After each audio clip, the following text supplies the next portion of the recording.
So pranams to all of you. Welcome.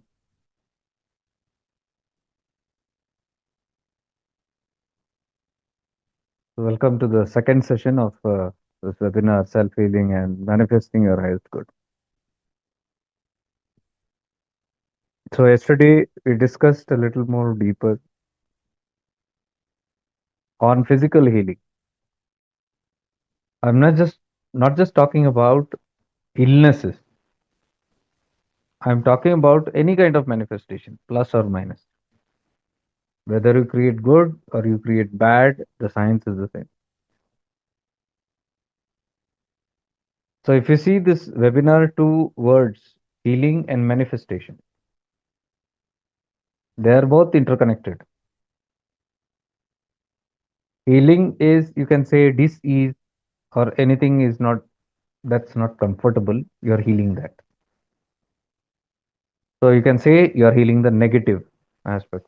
It might be a mental problem, emotional problem, or it might be a physical problem. It might be the suffering that we're talking about. So negative healing. Healing what? Negativity. Manifesting what? Positivity. Of course, we are not going to manifest the negativity, right? So you can see one is removal of negativity and one is the bringing in or manifestation of positivity. And that's what we are calling balance.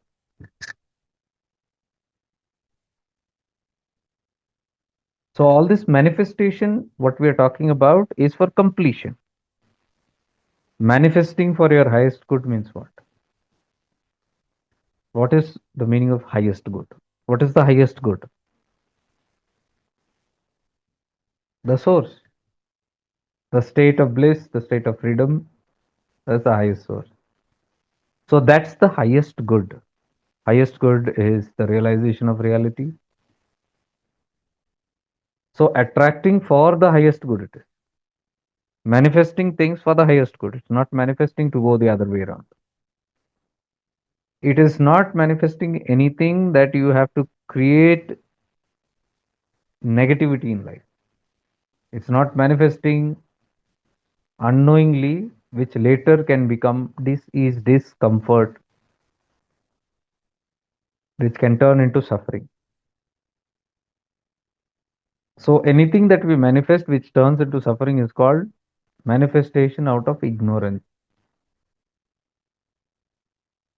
Manifesting in awareness means manifesting for the highest good, so that you can have completions in whatever is incomplete, you can get completion. So that's where healing also is coming about. We are talking about a negative karma with somebody and that hurts, you heal that, you neutralize it. That's what we call by saying manifesting for the highest good. So it is not the other manifestation what we are talking about. We manifest all the glories of this world unknowingly. It also doesn't mean that you cannot manifest anything in this world, like a home, or a place, or a vehicle, or so and so, whatever we call it as samsara. It doesn't mean that also. I meant for completion. What is completion? Your desire. So there might be a lurking desire in your head that needs a completion.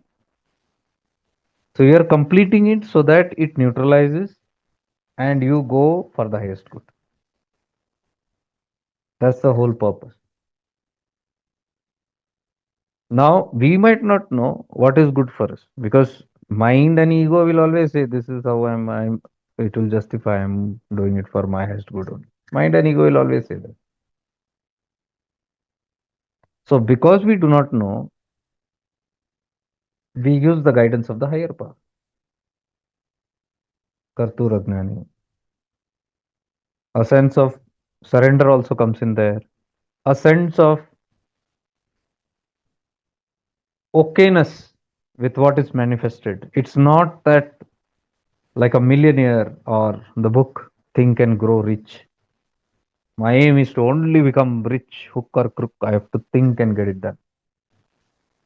We are not talking about that. We are understanding it very clearly. I am putting my focus on manifesting a certain thing in life because that's a desire. But while doing these higher practices, you'll see many things manifesting very easily for you, even health, if you do it rightly. Manifesting health, manifesting abundance, manifesting things like that, you'll see it's possible with your vibrations to attract. But at the same time, you'll see a few things not manifesting. That is Karturagnyani. That is where you understand what is for my highest good, I do not know. How much ever I understand, how much ever I can, my wisdom can show, depending on how much I have grown, it will show that much to me. So, whatever is my limited perception, with that I do the best for my manifestation. And I attain most of it, but some few things which I don't attain, I don't hit my head over it. That's wisdom. Because if I am hitting over my head, then it's ego. Then it is the same old drama what the worldly people do. I hook or crook, I want to get it. Then I'll do anything that I want. That's not for the highest good. When we understand we are attracting for the highest good, we also know we are doing this powerful practices, which is in accordance with the divine wisdom, divine guidance. So if anything does not happen, we know that it is meant to be. So seekers on this path of awareness are free. See the freedom, see the whole freedom. Even in manifestations, you know the art of manifesting, but at the same time, you don't fret and fume over anything. That's the freedom that comes. And from there comes peace. So you're not sitting idle also anywhere. There is work to do. Your desires they may put forth you to do that work, but you do that work, but you're not breaking your head over it. And that's what Krishna is saying. That's what Upadesaram is saying. Do your work, do your best, leave and leave the rest. Do your best means what? It's not telling sit quietly because kartur agnani prapte phalam. Everything is just going to come to you, so you don't do anything. It doesn't say that. And you can't sit also. Karma will make you do. That's kartur agnani, right?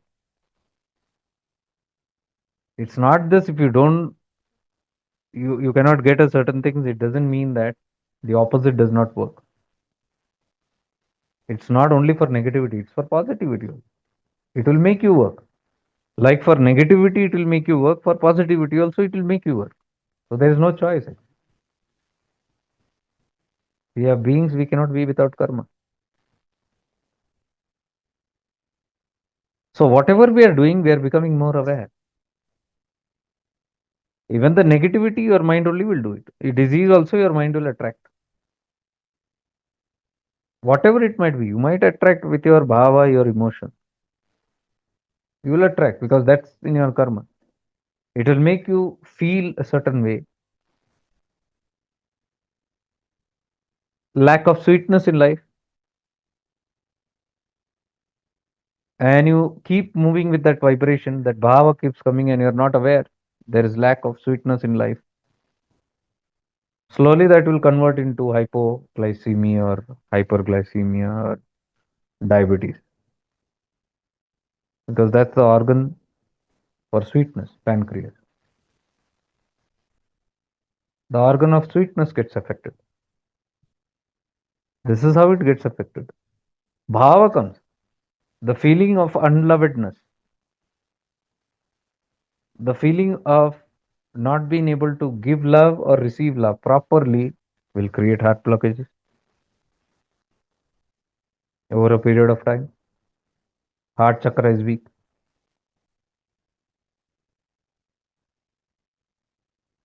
The feeling of jealousy and constantly burning out for somebody, looking at someone and burning from inside will create ulcers inside. peptic ulcers or mouth ulcers, whatever you call it. So this is how acidic your acidic nature increases because acid, you have acid inside. Nature is acidic. You're always on fury. You're always burning from inside, jealous. It will create acidic problem because that's acid you are producing. This is how self harm is caused. Disease is caused. Why? Because I'm vibrating on that level. My bhava is not good. I'm holding all kind of negative emotions, and this is how I pay the karma price for it. Karma phala. So see, I only create my own karma. Nobody does anything from outside. The Karana Sharira will produce that kind of a bhava, that will produce that kind of a thoughts, and that will manifest into certain kind of illness. So if you look very carefully at your illness only, you will understand how to rectify certain things.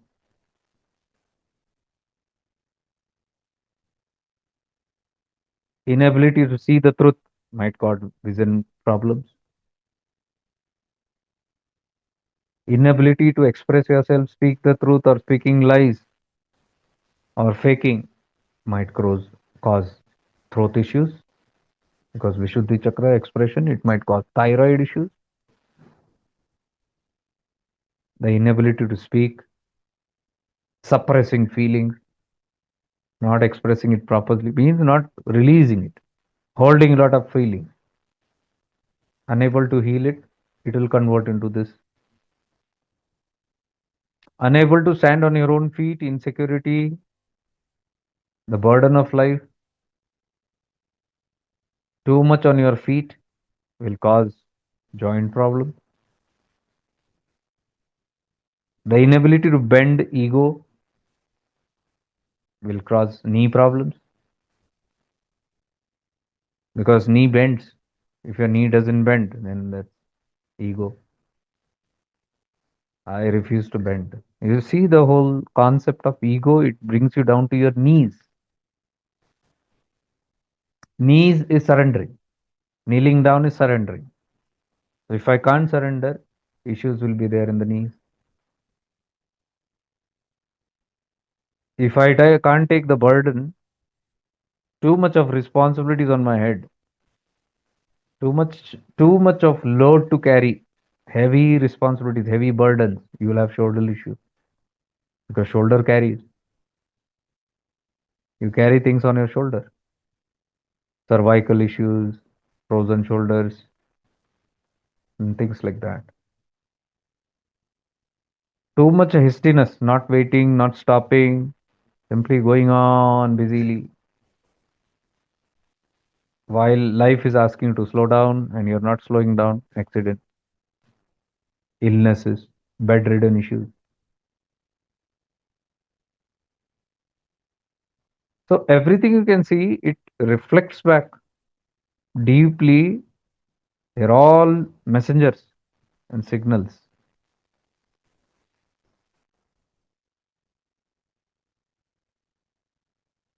You don't want to hear the truth, or you're irritated with hearing someone all the time.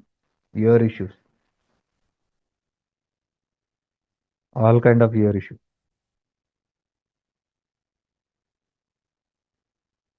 Lot of fear, continuous fear held without healing can upset your kidneys, can create lung issues. Lack of love or fear. Lack of love is hate. Lack of love is also fear. Courage and fear, heart chakra, it can affect the lung. Inability to breathe properly, the freedom to be at ease, you're not at ease, tensed, restricted heart chakra, lung issues.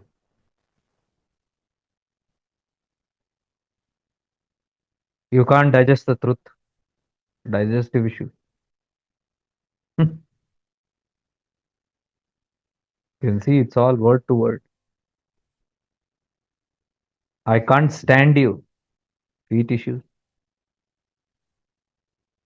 It's all there in the words itself, the metaphor, symbolic.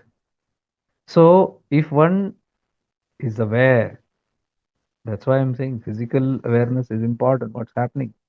Any ache, any pain, any sensations, everything you must be aware of and be able to trace it back. Why? How? Relate it again and again. You will see they are deeply connected to the roots. And you clear the roots, healing will start happening here. Simply healing the physical body is not going to help you. Simply taking medicines, cutting it out, going to the doctors, simply running around medicines and medicines and medicines. External. That also is helpful. I'm not saying it's not. But that is just like a therapy. Until you are taking care of yourself, you take care of emergencies. You have a fracture, you're not going to leave it like that and try to heal yourself. No, you got to go put a plaster. That's okay. Put a cast and wait for it to. But then you simultaneously look into things. So all these kind of issues which are there, which I have suggested many times, you can buy that book, Heal Your Life by Lucy Hay. Louis Hay. Very nice book. It gives you very deep understanding of your emotions and your body, disease and the emotion. So by understanding your emotion, you can correct it. You can keep that book always handy. People who want to learn about themselves, their emotions, and how your bodies interact will seriously look into those things. You have to keep referring, study yourself. As I say, keep studying yourself, deeply study yourself, know thyself, know how your mind is creating stuff for your. See how beautiful the whole thing is. It's not a punishment. The moment an aware person realizes through pain that something is wrong inside, what they will do? They will correct it. So, can we say that karma phala is asking you for a correction, for a transformation, for a change? That's how life is working. That's how we must look at everything.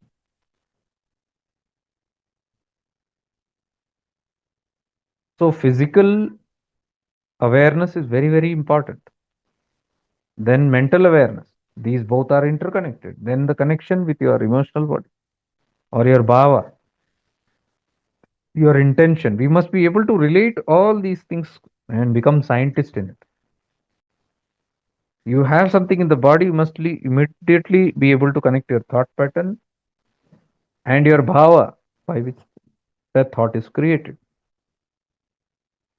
I'll give you an example. Many years back, I think 20, 22 years back, or more than that, I think, when I had not yet begun on this, but I had a lot of interest in healing. So I used to be with many groups in Yahoo. Yahoo groups those days was there. No other things were there like modern what we have. So in those groups, there were a lot of healers, all of them from out of India. Most of them were like Australians and they're like the tribal Australians. And they are like healers, natural healers, like the shamans. Many of them were shamans also. Somehow I got connected to these people and I was in their group and I used to see them interacting and talking so deep. I'm talking as old as 1993, 1994, those days. Those days they used to talk about eighth dimension, 12th dimension. Today we are talking about fourth dimension and fifth dimension. I didn't even understand what a dimension. But that back, they were talking of how they travel, astral travel, and it was a group where we could participate, close group. You have to be a member of it. And they used to do this inter healing with each other just by learning the symptoms. Somebody would just say this is happening. Immediately they would connect to their thoughts, and they would do some process by which they would do distant healing. I know it works because they did it on me also. Once I just asked something for my some problem. I don't remember exactly what,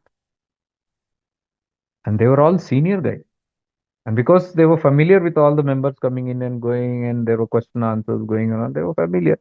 So I just posted in. It's a common group. You post a message and everybody sees it. Open discussion. So when I posted that, one of them said, "Okay, Jake, just close your eyes." I closed my eye, and they said, "Feel,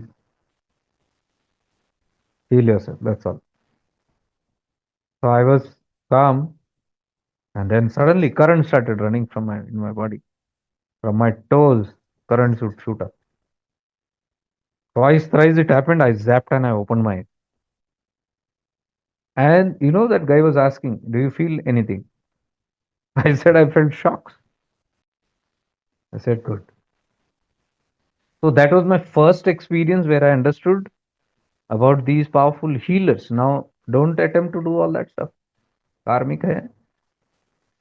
Don't send currents to anybody. Send currents only yourself. Don't even attempt it because you do not know. I'm just giving you an example. And they used to always talk about the symptoms. That was the first time I ever understood about ascension symptoms. Those days, ascension symptom. I believe there was only one or two websites at that time where ascension symptoms mean as you're purging, a lot of things happen in your body, and you can correlate with that. So those days, many things were happening in my body. I was like scared the hell out of it. I didn't know whom to ask. And divine providence. It connected me to that group, and I used to get solace from them. I used to understand, okay, these are ascension symptoms, and to take it lightly and how to balance it and how to self heal. So whoever they were what really experienced guys. So during those days, I used to take a lot of interest in understanding myself, studying my mind, studying myself in depth. That is where my spirituality began much, much more earlier than I came into all these paths. Many years before, even before coming to Nityananda, many years before, I used to do all these things. Then I learned Reiki. I took around 3 levels in Reiki. I practiced it and I understood the science of it those days. I did crystal healing, worked with lot of crystals, and all these friends were there online. They used to guide with crystals. In fact, one of them sent me a crystal from Canada. Melanie is my very good friend even till today. She was in the army. She quit, and how we became friends was also very surprising because I was very keen on these crystals. I was looking at the all these masters, all these guys sharing their crystal photos, and I wanted crystal. So those days, the crystals here were very costly. I tried, and hardly can be found in genuine. You don't know where you get. It was very expensive, but I had a deep craving for amethyst crystal. So I used to look at that photo, and one day I'll get it. One day I'll get it. I used to think. And one day, one parcel came from Canada, and it was Melanie's parcel. And when I opened, there was this rock crystal. It was an amethyst crystal. And there was a letter from Melanie. I still have the letter. I still have the crystal. There's a letter from Melanie saying that, Jake, I do not know I was in Ontario and I was just passing through a raw mines, where they dig out raw, not yet polished. They were simply selling it there. And I was just looking at this and fascinated at these. And one of the crystal was leaping and saying, I want to go to Jake. Now, you can't fake these things because I know what's happening here. I didn't tell her a desire. We have no conversation on that. But she said this. It was just sleeping. Means energetically she could connect to that crystal saying, I want to go there. So she used to always tell that crystals choose you. You don't choose crystals. They come to you. Very true. And that crystal is still with me, guide. Amethyst crystal. So those days I used to sit and work with crystals also. This is again much, much before coming into paths. So one day I'll tell you two experiments that I did, which gave me a deep experience of this healing stuff. I used to have this deep sinus problem for many years, and I was undergoing allopathy treatment, then went into homeopathy, then went into Ayurveda. And homeopathy, I think, went on for 2, 3 years with absolutely no relief. And somebody had told that's the last relief for your sinus. Sinus means allergic rhinitis. It was rhinitis. Rhinitis means always draining. It's always draining. So you always need a kerchief with you. And sometimes it's so horrible, very irritating to think about it. Constantly it was there, draining us, fed up with it. And how much antibiotics are you going to take or anti-allergic drugs are you going to take for it? So it was not working. So homeopathy was going on for at least 2, 3 years. I don't remember. And I remember once it became so harsh, I ran to my homeopathic doctor, Dr. Mallikarjun, and I told him this is getting too bothersome. Then he said, okay, okay, I'll change the dose. So he immediately made new medicine, changed the dose, and he gave it to me. I went and I took the dose. When I took after that, I think 10, 15 minutes later, I started sneezing like horrible, horrible sneezing. And it was not stopping, continuously going on around 1 hour, 1.5 hours. I ran back to him, sneezing all the way. I told him. Then he said, I tried to give you a little more higher dose for that. That's all. And he was also confused. So he said, I'll give you new medicine. He wrote again, he did new medicine, prepared, gave it to me. I brought it, but I was so fed up, my head was aching, literally. I just threw it out of the window.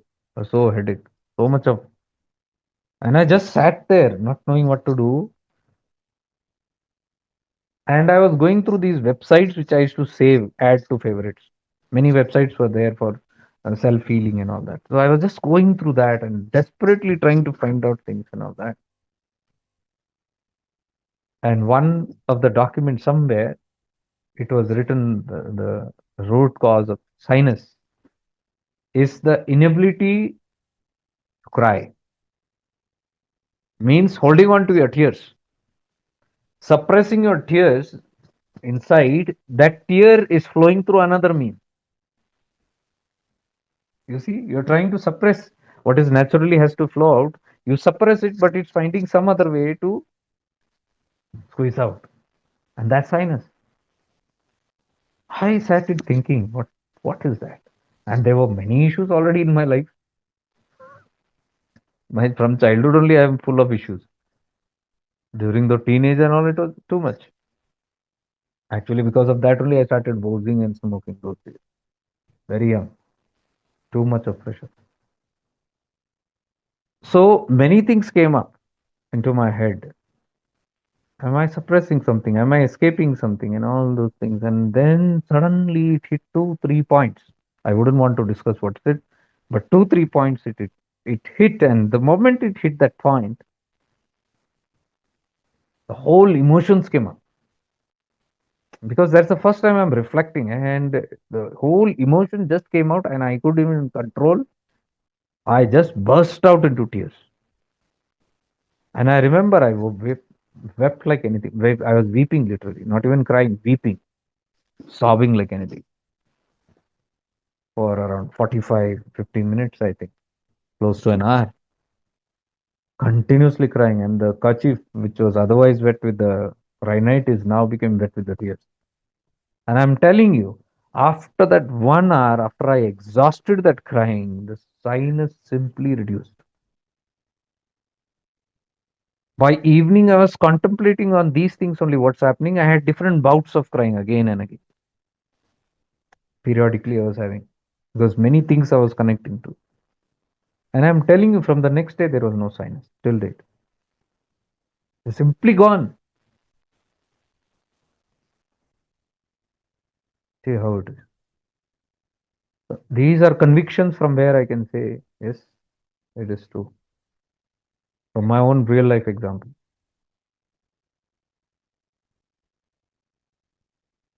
So something that is inside manifests outside into the physical world, and it reverses all. There are many things that work on the physical body also, like acupressure, acupuncture, massage, where you're working directly on the physical body now, but that sends some signals to the mind patterns and makes corrections at the mind level. Thus, healing happens there.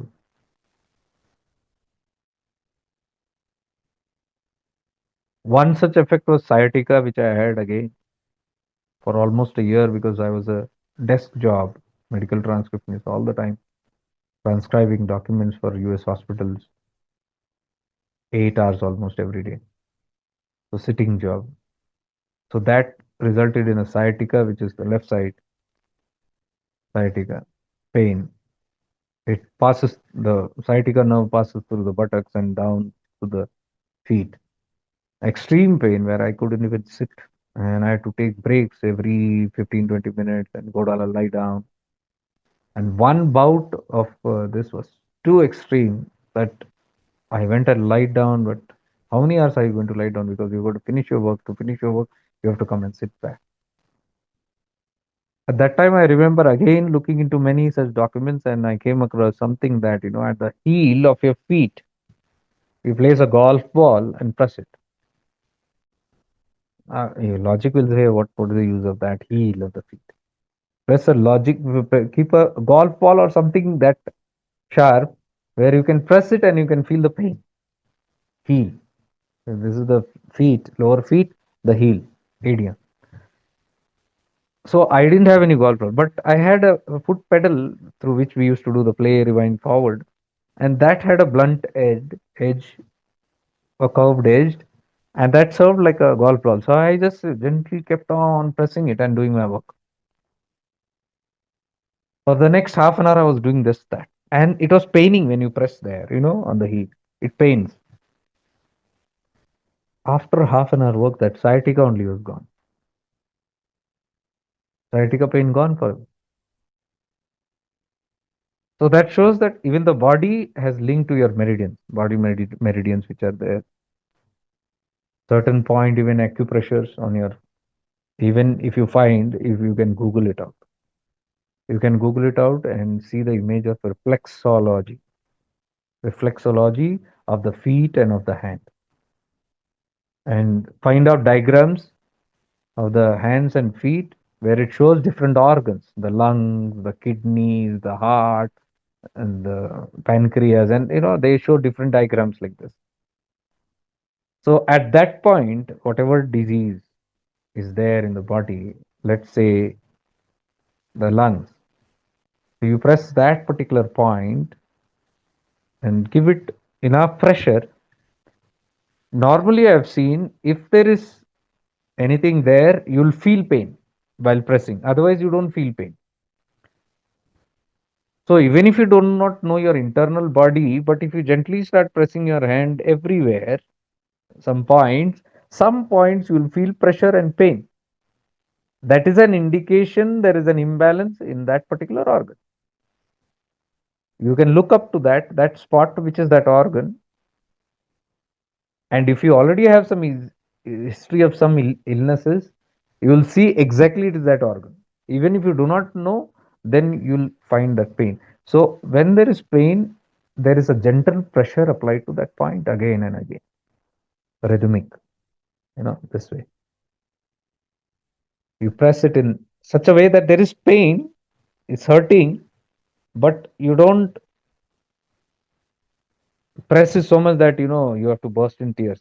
Just that a tolerable level of pain. You keep on pressing for a couple of minutes. That's all, and leave it. And then after some time, again do it a couple of times a day. You'll see suddenly healing and relief happening in that particular organ. You can try it. You can try it. Download those images. Many images you'll find. Hand reflexology or feet reflexology, and find the organs. And simply sit, even if you have nothing also, you simply sit wherever you feel pain, trigger it. And if you do it correctly after a couple of times, when you come back there, there will be no pain. That means that that thing has been rectified. Energy imbalance. These are all energy meridian. That's basically what's acupressure. These remedies can be tried. So one is directly on the physical body. One is what I told you on the mental level, emotional level. Like if you can go and reflect and release that trauma. What happened was the trauma energy was in my head. That pain or suffering, for whatever reasons you don't cry or whatever, like I'm a brave person or whatever, or the circumstances were such that you couldn't cry that time. Maybe you wanted to feel bold, or maybe it was very insulting or embarrassing, or maybe you did not want to be demotivating to somebody who's looking up at you and show that you are weak. Or maybe the situation was something that you couldn't cry. Like there were times when my father used to beat me in childhood, and when he used to beat you as a child, you want to cry, right? If it pains you, you are going to cry. And the moment you open your mouth to cry, he'll give one more and say, "You cry one, and you will get two more." What is going to happen to that child now? It wants to cry because it feels pain and wants to cry, but you're not allowed to cry. What will happen? It will suppress out of fear. These all get suppressed very deeply. You have to find all such things in life. If you have had any kind of issues, any kind of situations where you have bottled up energies and not let loose, not given completion to it, you can find out. These are all therapies. These are all healing processes. Since we are doing this webinar on healing, I'm saying on. You can find out and then simply let it out. Trigger it, re-trigger it. The whole science is in re-triggering it. Go and again feel that. Like I told you in Sunday's webinar, we don't do that because normally we feel, why go and bother into the past? Past is past. By saying past is past, it's not going to heal. There is a wrong notion that time heals. Time doesn't heal. Time heals only the conscious. When you forget and it goes down into the subconscious, you say it is healed. It is not healed. It's gone into the subconscious. Energy cannot be destroyed nor created, science says. Energy only can be transmuted. I'm talking about transmutation. You go and find out that kind of energy and transmute it into a different energy. You can transmute fear into love. You simply approach the part of you which has fear or anger, feel it deeply, and transmute that whole energy that you feel into love consciously, repeatedly. Consciously, you convert it into love. You feel it, deeply feel the anger, deeply feel the fear, and hold that fear. We don't hold fear, we don't hold anger, we run away from it, isn't it? That's the main thing. We have anger, we have fear, we want to get rid of. No, that's not the right thing. It's coming up because it wants to be released. As I told you, when we do different kind of practices, suddenly these things will trigger. You'll say, where did this anger come from? and it's increasing. It's not increasing, it's surfacing. So it is same like what I discussed, Shiva Tattva, Neelakanta, Shiva. When these things come, you if you suppress it, you'll die. If you throw it out, others will die. Your anger, you throw it out, others are affected, and the anger you suppress, you are affected. What do you do? Transmute it. That's what I'm saying. How to transmute it? Feel it. Feel it, acknowledge it, accept it. Acceptance is main. Most of the time, we do not like being called a scared person, or angry person, or a lusty person, or a jealous person, whatever. So we want to avoid all this because we are doing many divine practices. We want to behave like very divine people. So the moment these things come, you pretend not to have seen it, or you pretend to, or you try to suppress it, or try to escape it, or try to dodge it by replacing it with some other activity. You try to forget it. So most of the time it comes that way because we feel we are very spiritual people.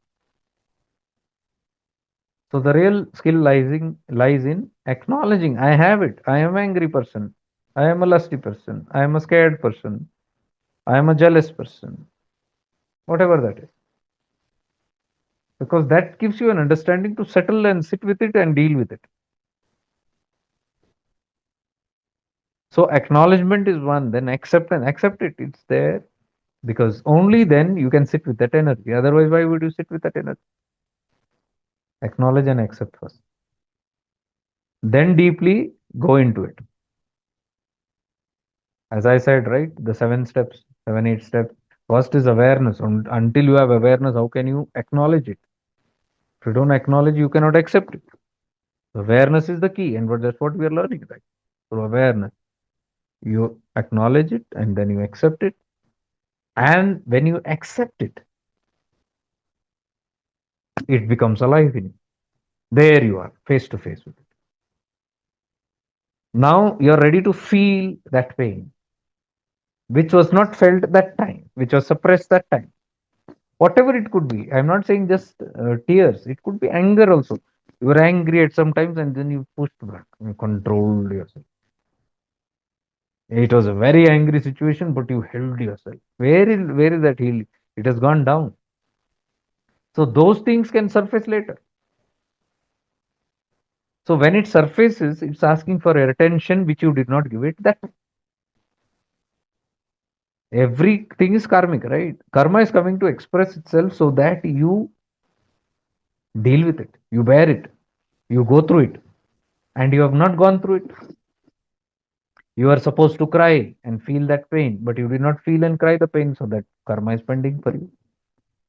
It will come back again. So the moment you accept it and you feel it and you relive it, you are finishing that karma. Are you getting the point? So these kind of things, many things will be there in us. So people who are aware simply are aware that these things are surfacing and I just need to release it. I need not run from it. I need not pretend to be a very divine or holy person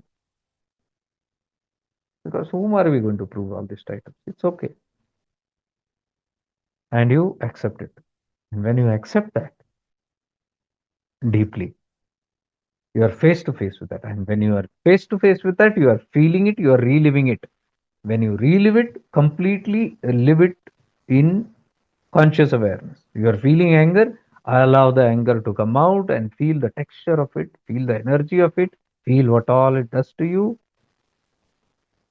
See even your actions. You might want to punch a pillow, you might want to shout. That's okay. Because you didn't shout then. You didn't punch somebody that time. So now you are punching a pillow. It's the same energy. You were supposed to punch somebody that time, but something made you not punch. You held it. Now you're punching the pillow. That's therapy. Punch, cry, weep, shout, yell, curse. You were supposed to curse somebody. Now it's coming up. Oh, no, no, I'm a spiritual person. I should not curse. I should not give bad words. This is therapy. Relive it. You are not doing it for any vested interest. You are simply emptying yourself. So it's okay to shout. It's okay to do whatever you feel at that moment while you're doing this therapy. Repeatedly do how many times, and we see suddenly there is a relaxation coming inside. A big, big, big volcano goes. I told you about the sinus, right? Live example. For 2, 3 years, I'm struggling with that day in, day out, and so many medicines. And where is the therapy? Simple, bottled up energy. Release it. So that quota which I had kept inside all came out in the form of tears. So we do that. Anger might come out in many different formats, even the physical way. So whatever we feel, it's all about feeling that energy without labeling it as positive or negative. There is no positive and negative energy. Trust me, you have labeled it. There is nothing called positive and everything is simply energy. A certain kind of energy gives certain kind of reaction and certain kind of experience. That energy which you experience and you don't like, you call it as negative. That energy which you experience and you like, you call it positive. That's all. It's energy. So without labeling, without having any religious definitions on it, without any orthodox kind of stuff in it, simply be there and be an energy reader. Work with energy and give that energy that expression. Do it as many times you can with the same practices. We will be doing all these days, these things only, reflecting on it. So you can take these 2 weeks completely as a package to get relief, release everything possible. We do these once in a year. I remember last May we had done the same. Life, the program name was Life Healing. After 1 year, we are doing it. Many people don't understand because they think it's the same, some webinars. No, I know what I'm doing. So this kind of a purging is needed once a lifetime, or once a year, or once in 6 months. And you, if you learn it, you can do it every month. It all depends on you. You can do it every day, every week. It depends on how much you are eager to work on yourself, how much you have time and patience, how much you want it. It's on you. And the results will come accordingly. The more you release, the more you purge, the rest is very easy. Healing energies are there, neutrality starts coming in, then deeper tattvas can be easily practiced. You cannot go into the deeper tattvas like self realization without emptying. You have to empty. That is what the reason we are doing this.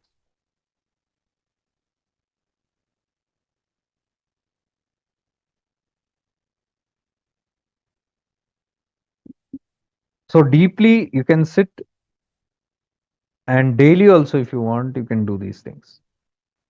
And as you do these periodically, you will see there is no timetable for these things because your awareness is rotating through the day. Because constantly, if you keep on thinking, like next 2 weeks, why 2 weeks? All these years we have been constantly every day. Satsang means what? Every day you are thinking on these things, right? Every day you are activating. Every night you are sitting. Every day, and that remains in the morning. You might remember it. Oh, last night we had this. Many of you who are doing recordings and repeated, and it's all running in your system. So this awareness which is awakening is purging constantly. It is not when you're doing the practice only. That is why many times, even when you're not doing the practices, purging might happen. Release can happen, Kriyas can happen, Vismaya can happen, Shaktipat can happen, rising of Kundalini can happen without you even doing it. Shaktipats can happen. Sometimes you're sitting and you get a shudder. Sometimes you feel just blissful for no reason, and sometimes you feel like peace. Or sometimes you're just sitting here so drowsy you can't control yourself. So drowsy, and you take a power nap or whatever that is called, and 10 minutes you're out and you're clear. Those are all signs of Shaktipat. Or simply you're sitting and emotion swells up in you, and then you feel very teary, very emotional. You feel like sobbing, or you feel joy, unexplained joy, or you might feel a deep sadness and you don't know what is that. Or you're sitting and everything is going fine, and suddenly there is heart palpitation and some kind of a panic. These are all the manthan that is going because you have activated it. You're putting your attention on it day and night. These things can happen anytime. So aware person is aware. That's why I'm telling you, be fully aware of your body. Practice this body awareness so much that any sensation, any feeling, and from anywhere, you're just aware of it. It's not to make you alert. You must be aware of every process that's going on in you because that helps to a large extent to deal with it. Like I said, if you're in an office and you're sitting with your colleagues and then you feel like crying for no reason, maybe you're in a meeting and suddenly your emotion is coming and you're trying to figure out why am I feeling like crying right now? There's no reason for me to cry. Now you don't have to sit and analyze it. Simply go and cry. Excuse yourself, go to the washroom and burst out without any logic, without any judgment to it, without questioning where, how, why. You don't need to know all that. Whatever it is coming, you process it. What is your work is be available and process it. You don't have to keep thinking on what it is. I have had many such kind of experiences which I have shared many times. Not crying, just sometimes laughter, just laughter, sometimes joy for no reason, sometimes just so deep, deep kind of samadhi that will sometimes just come from somewhere that you can't even understand. Many times it has happened. Even now it happens. I might be traveling with somebody, or, I mean, my friends in my car, and or with them in their vehicle, and we are going somewhere, and then suddenly a bout of strong, strong wave of samadhi, stillness comes in, and before you know, you are sitting there, gone out. Now my friends know those, so they will not disturb. Previously, they used to say, "Hey, so gaya kya bhai? Kya ho gaya? What happened? What happened to this guy suddenly?" Now they hey, meditating. So those bouts can come in many ways. You don't have to question why and this and all that. Whatever is happening, be available to it. That's it. Taking life as it comes. No good and bad discrimination there. Oh, this is a good experience. I want more of this experience. Don't be greedy for all that. Don't become a doer there. Try to do things. Whatever is happening, just be there. That's it. Even so called negative. Suddenly you're feeling uneasy, suddenly you're feeling tired, suddenly you want to feel take rest, you're feeling like sleeping.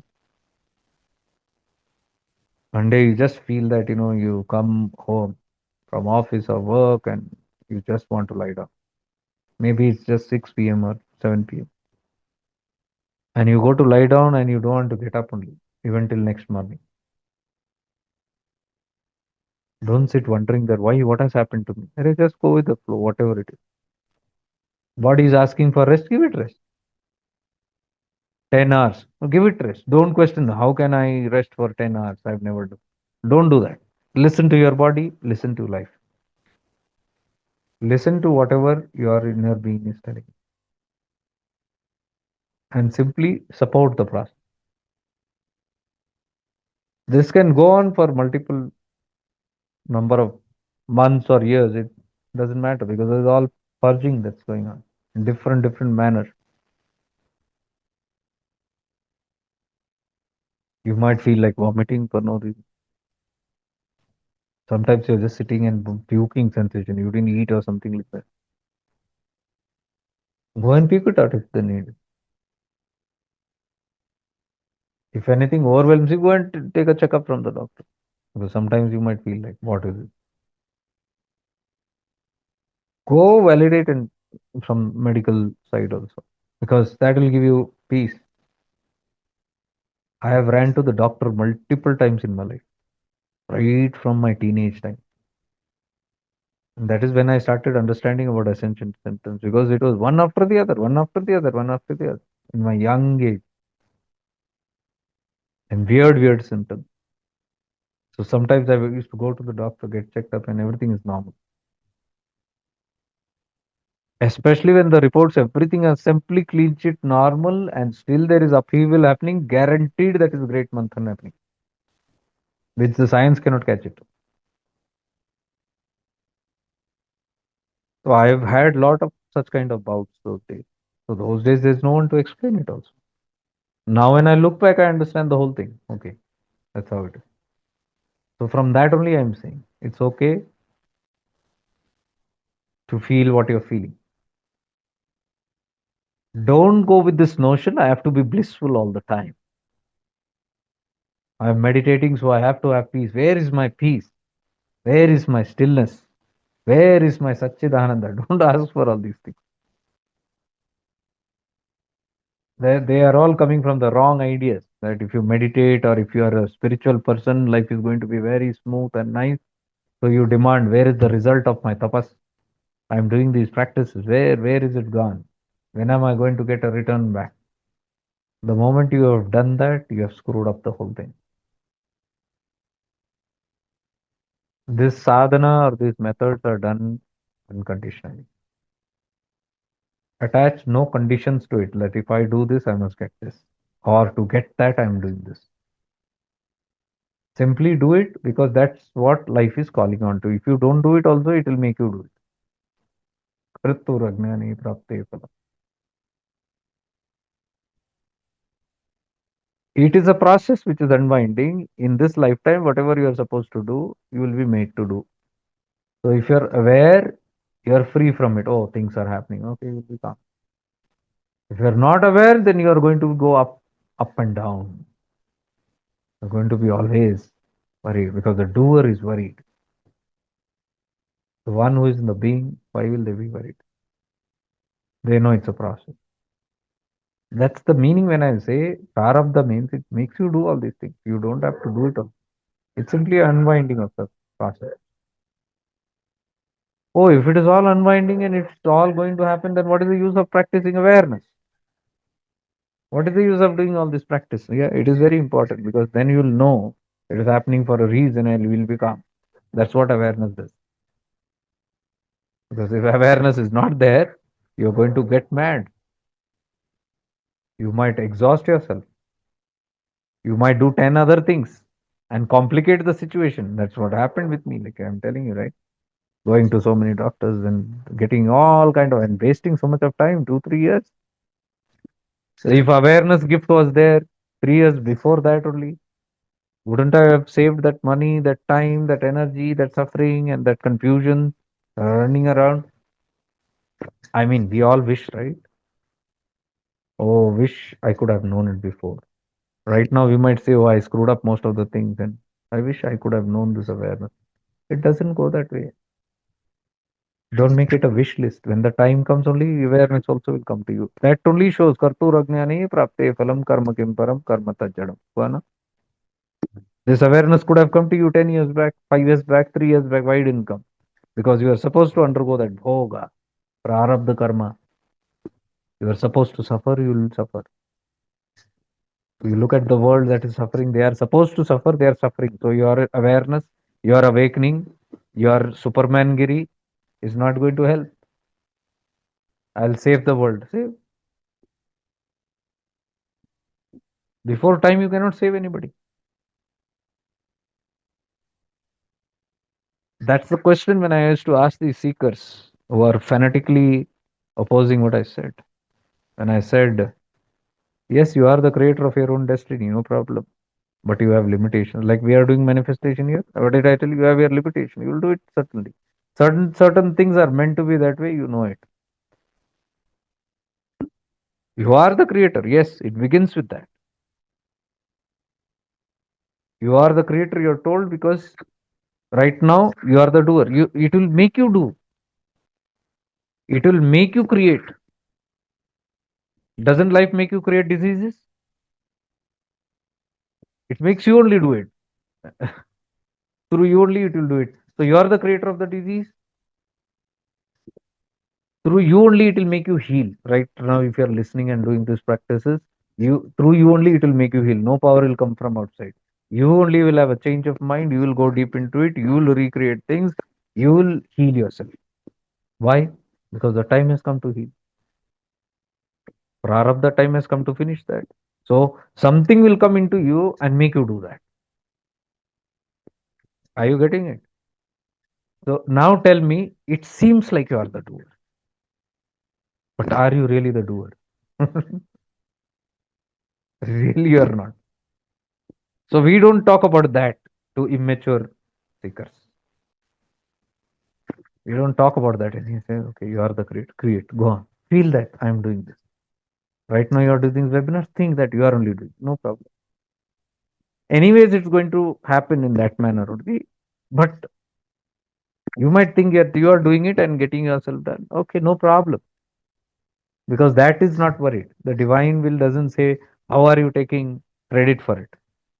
It simply wants you to heal, whether you give it credit or you take that credit. It doesn't bother for it. It's very unconditional. So it doesn't matter. So we don't talk only about that to people who are not yet ripe and ready. To people already, we tell Karturajnane Prapte Phalam Karma Kimparam Karma Tachadam, which says everything is destined and you are given not by your actions but by what you deserve according to the Akashic records, according to your karma. So any amount of your doing doesn't matter. Ultimately, you will be given that only which you are going to be deserving. So if you're deserving healing, you're going to be listening to this. Are you getting the point? When the time comes, the interest will come, the dedication will come, the time will come. All these years, I don't have time, I don't have time, I have many excuses. Now you'll find time. Time, only time you'll find. That's why I tell people who come to retreats and all that, observe. You have taken things so much for granted in life. There are people who can't spend half an hour for themselves. They want, but they can't. Halat allow nahi kar rahe. Their situations are not allowing them.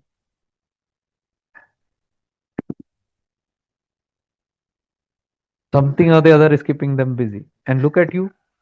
You're finding all the time on earth to do it. You're finding the resources to do it. You're finding 10 days of leaves and holidays, some way, whatever it is. And if you're a married person, there your husband is taking care of your children, or your wife is taking care of your kids, or something, some arrangement is done, and you're taking it for granted. There are people who can't be free for even half an hour. Here you're sitting for 9 days.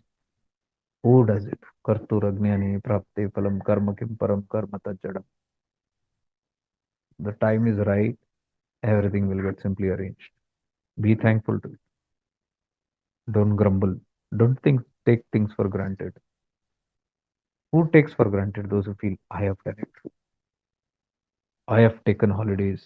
I have done a lot of work. I have created this money. I have paid for it. And I. They will only feel that and they will take it for granted. They will complain there also. Like some came, right? Some came to the retreat and they said they did this and they did something else, some other nonsense only and went.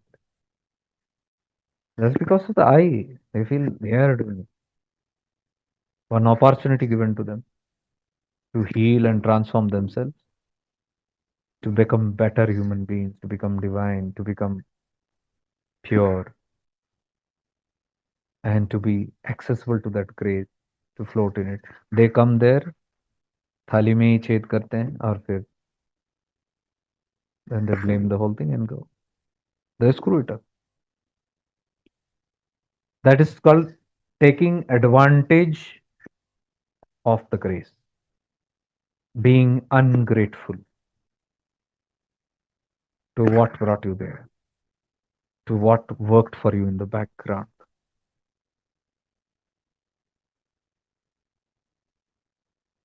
I mean, you don't like a place, you must simply leave. That's okay.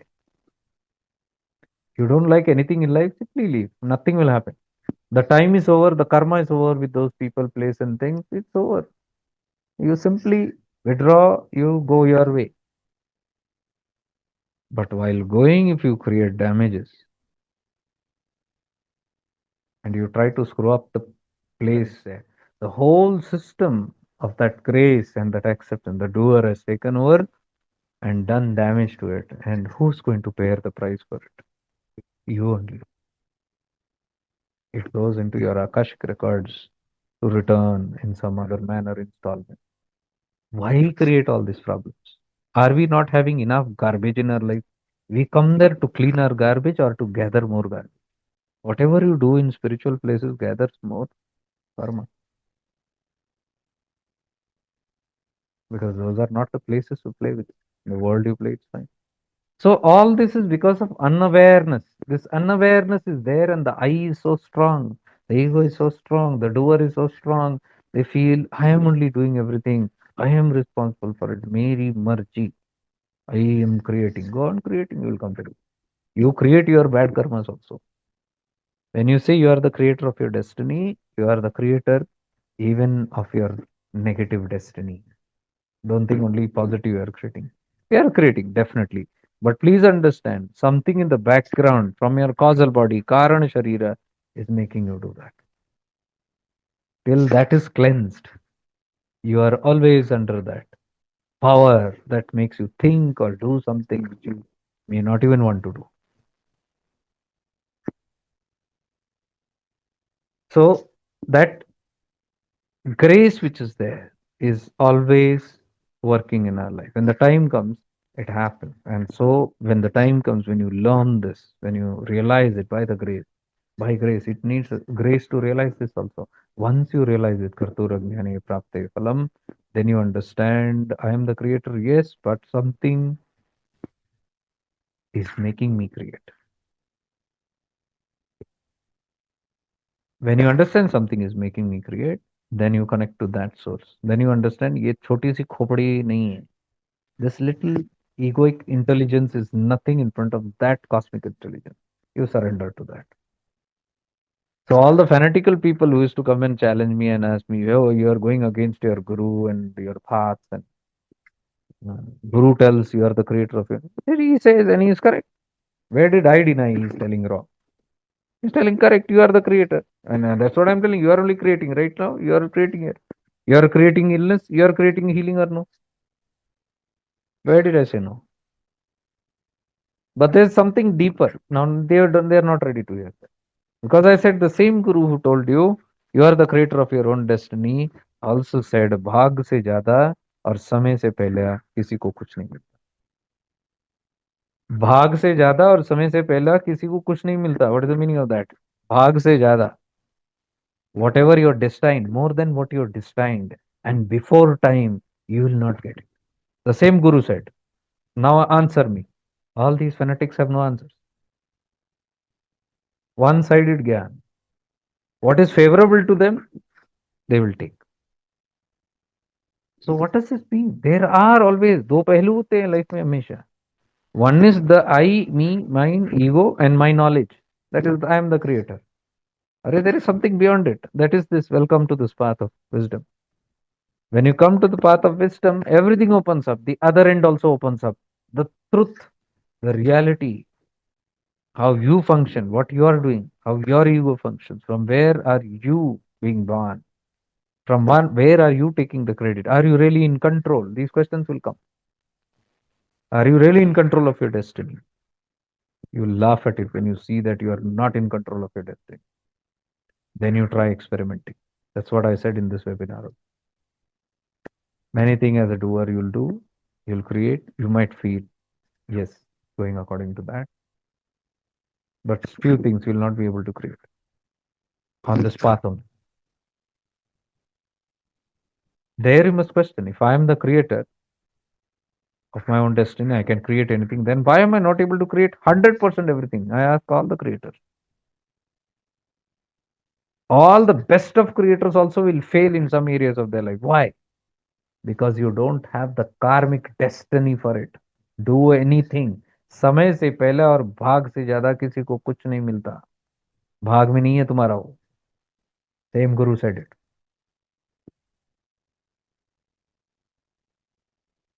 That is where the ego shatters. मैं will shatter. It's a big blow. It is a big blow to those who are not ready to look on the other side. One day it will be there. And that time it will be painful. So if the ego is little less, people are little open to understand me. I don't understand it. How is that? But then they contemplate also and they reflect also and they say, yeah, point to hai. A few will say, no way, no discussion. They will use terms like Guru Vakyam, Param Vakyam. Yeah, Guru Vakyam is this also, right? समय से पहला और भाग से ज्यादा किसी को कुछ नहीं मिलता. वो क्यों नहीं परम वाक्यम हो सकता? You choose your param vakyam also. What is conducive to you, you choose. For that, you have to understand the Guru Tattva as a whole, not as you're limited and what is easy and comfortable for you. चुने चुने गिने चुने teaching से नहीं होता.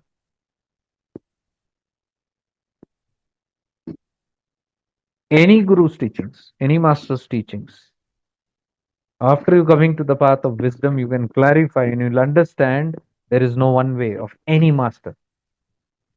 There is always a two. Because two is there, duality. One is the objective field and one is the subjective field. Every master who is authorized to teach on the objective field must know their subjective, then only they can go into the objective. If the masters who do not know who am I, they cannot teach any other spiritual knowledge to others. So the masters who know who am I only can teach it and bless others. When they have known themselves, then they can teach others. So when they teach others, they are talking from subjective point. Now this subjective point may not be appealing to the objective student because they are not ready yet. And the Guru will not force it into your throat. They will wait. If you are not ready, they will not. They will keep quiet and maybe they might go off also. So every Guru talks on the other side. There are two teachings. One, the higher teachings is always given, but we don't hear it. So what is popular? Objective will. The ego part. I am the doer. I am creating. Me and mine, my world, mera tandav. That only becomes popular. That becomes glamorous, and the other part remains faded. So only the sadhaka, only the seeker who rises above that, start getting glimpses of their own guru's teachings. They can connect to the higher teaching. Until then, that is an invisible part of the teaching. Nisardat Maharaj's guru, Siddharameshwar Maharaj, gave all kind of teachings to his students. In fact, he gave mainly mantra diksha. He gave the mantra, he gave upasana, he gave different kind of sadhana to work on. He gave all the kind. You look at all the parampara, you look at all the disciples of Siddharameshwarji. All are not in the Gyan Marg. All did not teach who am I. I am that. Only Nisardat Maharaj. Rest were all in different. They are all taken the same teaching. And somebody asked Nisardat Maharaj, how did you become self-realized? And you know what he said? He said, I simply listened to the teachings of my Guru, what my Guru told me very sternly, and I held on to it without doubt. Now, Guru has told thousands of things. What did the Guru say? And he says, the Guru told me, you are not the body. Know this for sure, you are not the body. And he said, I simply held on to it. So his mantra, his Guru Vakyam, Param Vakyam was only that. He said, I left every other teaching and held on to that. And he said, in 3 years, I realized. Day and night, only that contemplation. Guru said, right? That is Guru Bhakti. Now he has given everything, and in fact, he has given mantra diksha also to him. So Nisardat Maharaj used to do mantra sadhana. In fact, Nisardat Maharaj gave his disciples also mantra diksha and told them to practice mantras. But once he got this higher teaching, he gave up everything else. He just dropped everything else and got the highest teaching of the Guru. Now, is that Guru Droha?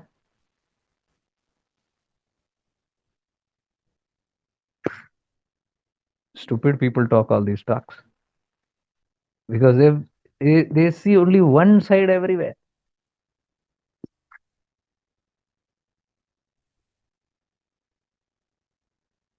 Now, did Sidrameshwar get angry? Yeah, I gave you so many teachings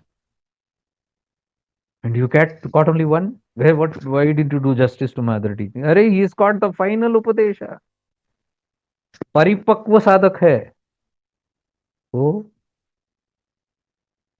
Nisargadatta Maharaj, a ripe seeker. He could only hear that word from his guru, nothing. So he say, I got it. It's upon you what you catch it. Whether you catch I am the creator or you say that is the creator, that's up to you. Wherever you are, whatever your state of consciousness, you will catch it that way.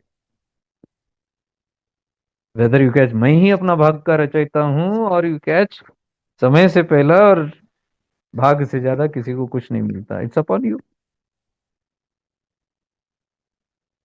The same Guru who said, I can do this, I can create anything I want. तुम चाहते क्या हो? My Guru used to say, तुम चाहते क्या हो? What is it that you want? And create it. क्योंकि तुम करता हो ना, करो. तुम चाहते क्या हो? लेकिन वही गुरु ने आगे बताया, तेरी रजा में मेरी रजा. First he said, what is it that you want? And you create. And the same Guru said, thy will be done, not my will. Isn't that conflict? I heard that. You didn't hear it. Is it my problem? Verify if you want with the Guru. He said, जिस विधि राखे उस विधि रही है. He said, जो शिव आज्ञा. पहले क्या कहा? जो मेरी आज्ञा. What I want. मैं क्या चाहता हूं. Next he is saying, तुम क्या चाहते हो. Is it any difference that I am teaching?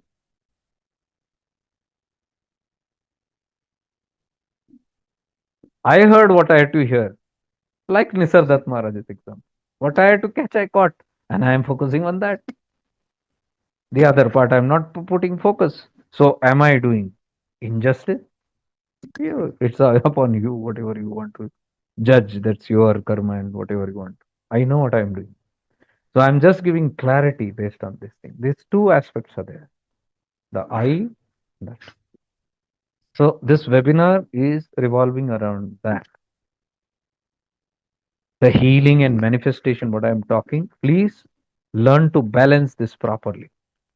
Don't go completely into this. I can create anything that I want. Understand. Now you might not understand how that is creating through me. I gave you enough example. That divine will only is creating through me. My karma, that is divine will. What is divine will? There is no God sitting down there and telling do this and don't do that. What is Ishvara Tattva? Mahat. The Ishwar Tattva. Ishwar Tattva is the God intelligence.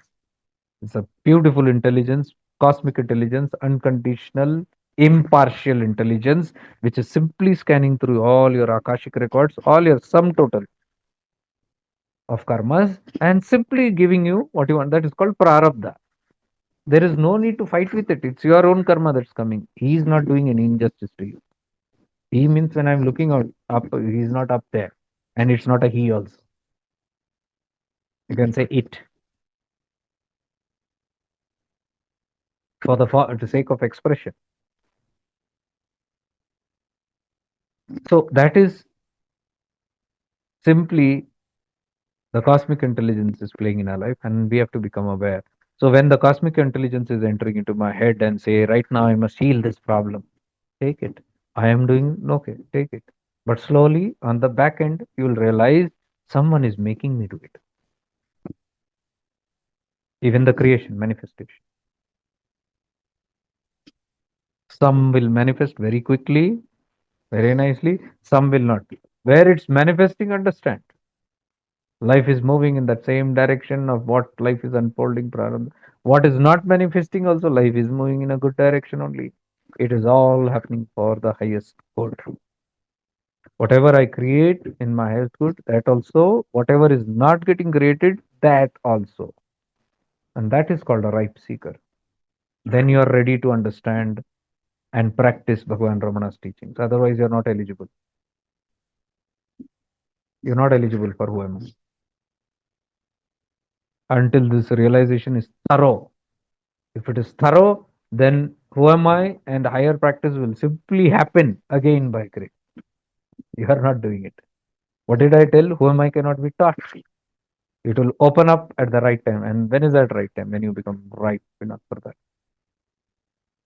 So that's the reason we are doing these healing stuff. So in today's session, we discussed deeply about the connection between the mind and body. Whatever the mind is holding, that only happens in the physical body. Now, what is holding in the mind is coming due to the akashic, from the Karan Sharira, the causal body it comes. Causal body is where the karma are stored. So when it comes down at this level, mind level, it creates at the body level. If you are feeling that you can heal it and change that pattern, that is because in that karma only that is stored. That at this particular time your karma is going to change. Your time has come for that negative karma to get over. Now the transformation. So that kind of new energy starts coming in that where you get these kind of ideas, where you get the feel that I must change my life, I must transform my life, must put more effort in purifying. That is again a part of your karma, your punya karmas, which is also designated to you impartially by Ishvara. Kartura Jnane. So, what is there to do is my question. Negative things happened in my life, okay, it was destiny. Now, positive things are happening, that also is happening, destiny. What am I to do if everything is happening? You are simply to be aware of this phenomenon. When you are aware, you don't interfere in either of it. Because if you interfere, there the trouble begins. Which one? The second one, Upadesha. The karma phala, the bija, the seed comes with it. And again, every seed that comes with the fruit, the seed pops up into another tree. That will happen. If the I is remaining, I am the creator. If you continue that, I, the I will get the karma phala. And Krishna is telling, don't keep the I there. You are not doing it, God is doing it through you. Ishwararpitam nechaya kritam chitta shodakam mukti sadakam. Third one.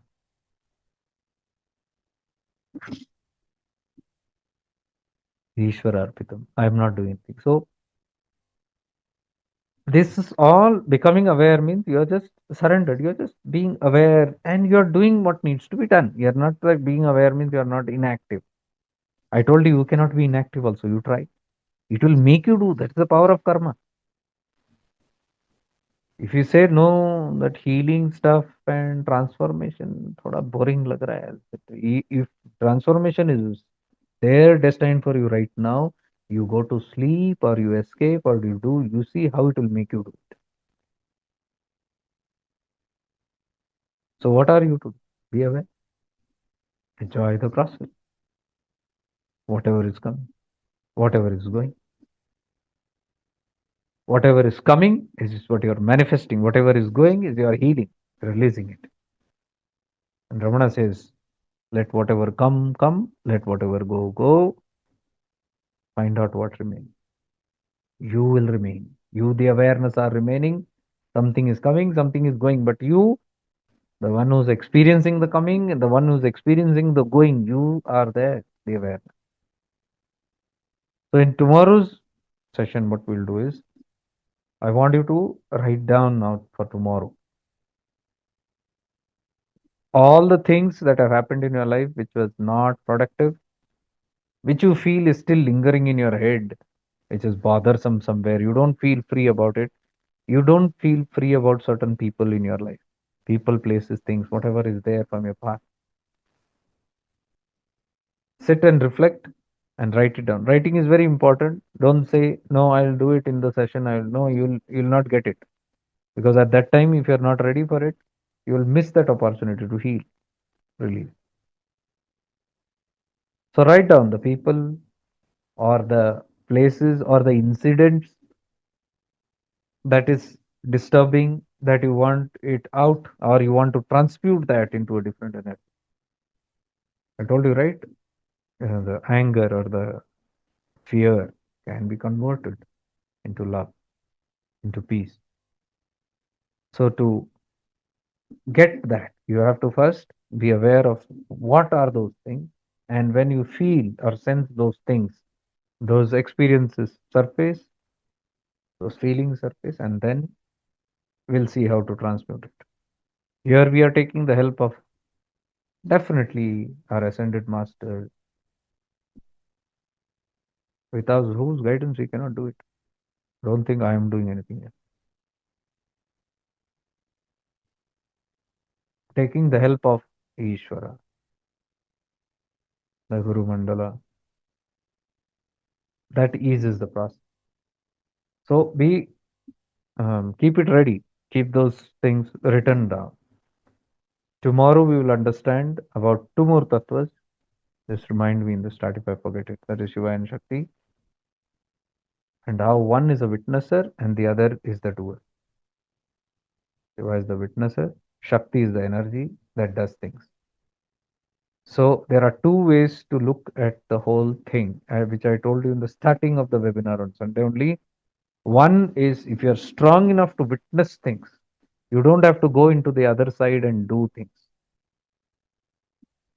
Even the healing part. Oh, I have got to release this, release. No, I can be a strong witness. Then you need not worry about it. Then you are directly understanding the teaching of abide in the self. If you can do it, which I know is difficult. You might claim you can. It's not easy to be a witness to many things. Don't assume, practice and see. Experiment and see. Don't just assume. Two, three things might have happened right now in your life and you might have been able to handle it. That doesn't mean you check it out. So if that part is very strong, then the Shiva Tattva is strong. Just a witness. And that's what we did yesterday, day for yesterday, being aware, right?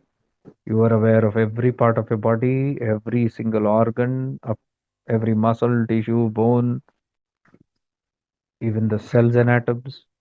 Every part, when you are thoroughly aware, that's the Shiva Tattva. You're not doing anything there. There's no healing taking place there. You're just aware of it. So, right now, if you're aware of this body and things are moving and things are happening, a discomfort is there, but your awareness is strong, then it doesn't matter if there is a discomfort also. There is no question of doing anything there. There's no healing work also there. It's a witness. But if you feel, no, it is a little bothersome. I must release too much of it. It's too strong for me to be witness. Let me dissolve or transmute this. Then the Shakti Tattva is activated. Then we'll see tomorrow what is to be done with the Shakti Tattva. Are you getting it? That's why I'm going very step by step. Sunday's webinar, yesterday's webinar, we repeated it, the physical aspect, becoming deeply aware. Today we understood the mind body relationship and the karmic relationship and the teachings, the higher teachings, which is two side, subjective and objective. Every Guru Tattva, every path, every masters will have these two, but it is you becoming Purna, not taking one sided. It is becoming Purna. If you are one sided, you will be dual. You take only one side. But if you take both the side and integrate it, that is Advaita, non duality. You have integrated it. It's all about integration. Here you will find only integration, no one sided talks. That also will be there, this also will be. We don't discard mantras. We are grateful for the mantras also, but we know how to rise above the mantra also. You getting the point? You have done enough webinars now to understand Vaikhari, Madhyama, Pashyanti, Paravani, the different states. You know that you can work with your body and the malas also. You can do it. Nobody is telling you no. But at the same time, you are not limited to the malas. You can connect to the energies with your physical body. You can connect to the vaka, kaya, vang, mana. In the kaya, vang, mana, what does Ramana say? Dhyanam uttamam, highest. So you can work on these four. Dhyanam where? In your above the mind. So kaya body, vak is speech, mana is the mind, उससे ऊपर ध्यान समाधि. You are well versed in all of these. The same mantra, what you're doing with your body, you can connect it with your vak, and at the same time, you know how to vibrate it in your mind, and at the same time, you know how to go into the bhava sharira. And if you reach there, the other three will drop, kaya, vang, mana, which are inferior means to go into that. But they are means, they are lower forms. Once you catch the higher, then you don't need the lower. But that doesn't mean you are cursing the lowers, or you're telling this is bad. Nobody is bad. You don't need it anymore. Like Lisardat Maharaj, he didn't need anything, just that one practice. And that is what you're mastering. So I believe you have enough clarity with this again on this path.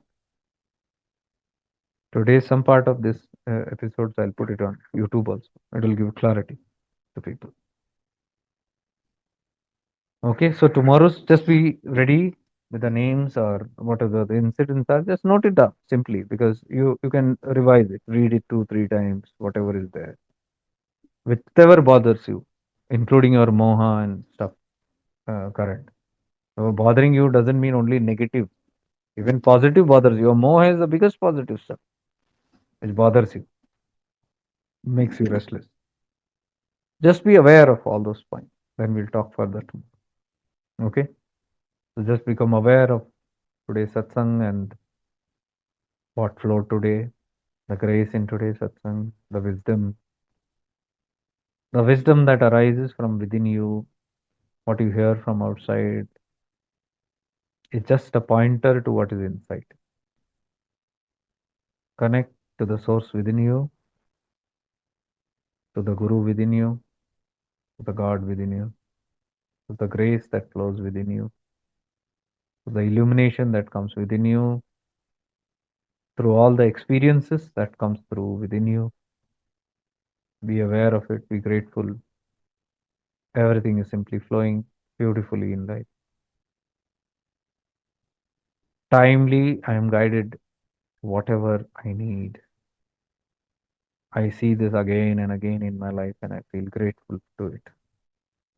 My fear vanishes, my insecurities go. I know now where to surrender, where to have the devotion, what to hold on to. It's my own inner source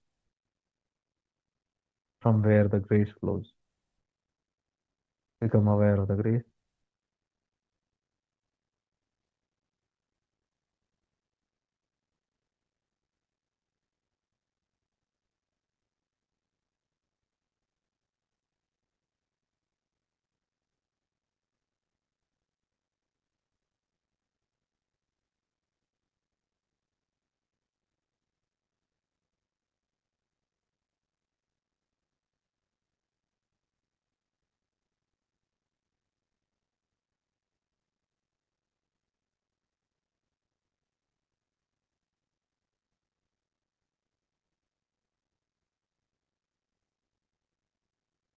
Om Purnamada Purnamidam Purnat Purnamudayachate Purnasya Purnamadaya Purnamevavashishyate.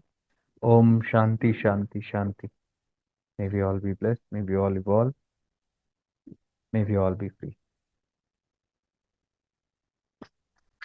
See you tomorrow.